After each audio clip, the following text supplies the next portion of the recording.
How's it going, everyone? I've actually come out to have a look at the garden, do a little bit of weeding because we've had some heavy rains yesterday, and it's rolling in again now. So we're going to get a lot of rain this week, which is great because I can keep off the hose. But I can't believe the tomatoes. I actually stopped, maintaining them, training them up and things like that. But I've come out to have a look and see what's going on. And these things are still growing. I can't believe how much they're growing. I don't think these are going to slow down as every other year where they do. Look at this. I've just thrown this through the other side. We've got all this new growth here. And normally in the cooler months, they don't really set fruit or even ripen the fruit properly. Well, I don't think this is going to be the case here for us with these tomatoes. These ones in particular, and even the ones on the other side. The eggplants, look, I've seen some eggplants already. Sorry, come back here. My ones, they've been sitting here for 2 months, like that, 2.5 months, and they really have done nothing. Liquid feed and all. So these eggplants didn't like it here this year.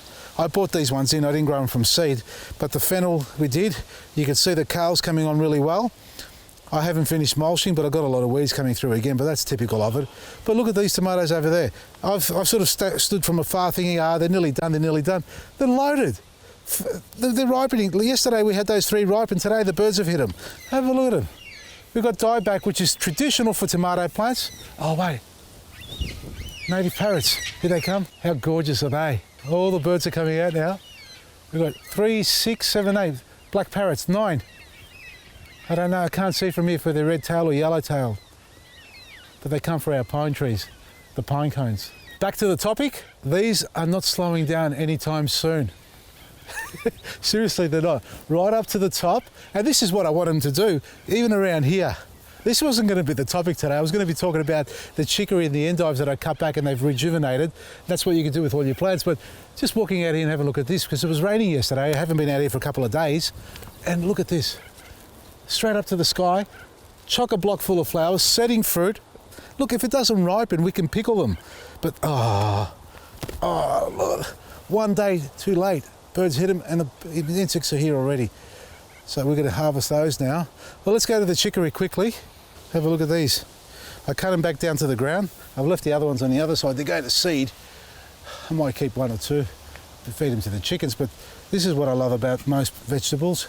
You put them in the ground once and they come up all the time. The beans are gone, forget about the beans, we know that. But this is great, look at that. Cut right back down. You can do this with a lot of varieties.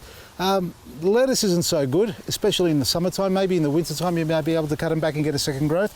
Spring onions can be done like that. Onions can be, you keep the bottom half of the onion and plant it back in the ground. But I do like a multiple harvest, and if you let them go to seed, even better. They actually drop this seed, germinate on their own, and then you're harvesting all the time from the garden. I think our garden's a better autumn-winter garden here than a summer garden. This is where I live, that is, and for me to be able to get a decent summer growth out of this without the harsh sun, I'd have to put some sort of cover over the top. So this is what I've come to the conclusion, because if you want to look back in our history of videos, and this is when we first moved in here about 3 years ago, this middle bed was nowhere near as wide, it was just as long, but we had a structure over the top, and this is one of the other structures we had in the past. See the one in the background with the shade cloth? That there is what I had built, second-hand material, along the whole 25 metres of this garden here. And I planted just tomatoes everywhere and plants underneath it, but I had bird netting and a little bit of shade cloth over the top, and it was a bumper crop. They did produce well.